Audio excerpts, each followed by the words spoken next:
जही दीना बेटी मरे लिहली जाना मावा हो। पापा पड़ले बड़ी सोची जही दीना बेटी हमरो लिहली जाना मावा। पापा पड़ले बड़ी सोच कवना नगरिया बेटी फेरी हमारा लबी तोहरा के बरवा खोजी लाई हो। कवना नगरिया बेटी हम फेरिया डाल मन जोगे बरवा खोजी लाई जी। धनवाता देव बेटी संपत देई देव बेटी अपन कुमार जी। देई देव बेटी अपन कुंवर जी। तब नगर के लोग मुखो ना बोलेला दुआरे पा बोले जी जी करी जी। दुआरे पा बोले जी जी करी जी। का तू देवा बेटी के बाबा दुआरवा का देवा मारो के सिंगार जी। का तू बेटी के बाबा द्वारे जे गिनब का देवा मरवा के सिंगार जी।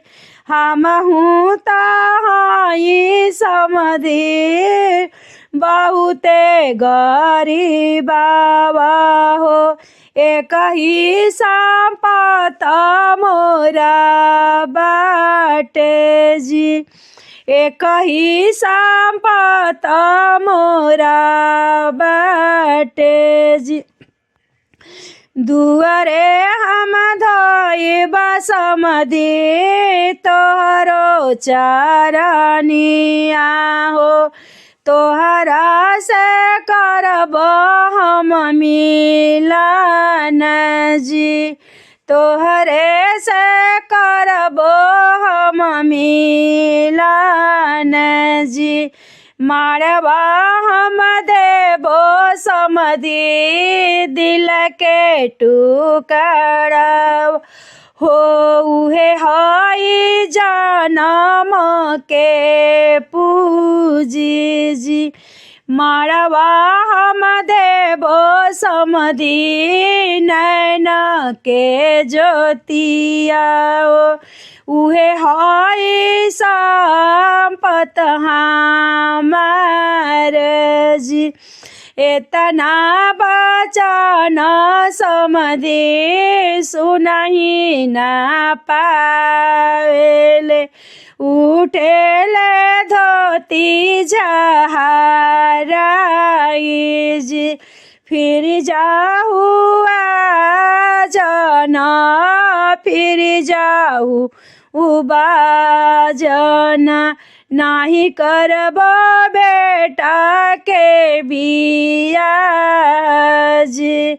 ना करब बेटा के बिया जी। एतना बचन जब सुनली सुंदर बेटी उठला हंगवा जहराई जी। उठला हंगवा जहराई जी। भागी जाहु ससुर दैया हो, भागी जाहु ससुर के पुतजी, ना करबया हो ससुर हमहू बियाहवा हो। बाबा के हई हम प्राण जी, पापा दुआरे हम आसन लगाइब, कुटिया करब राम जी, कुटिया करब राम जी।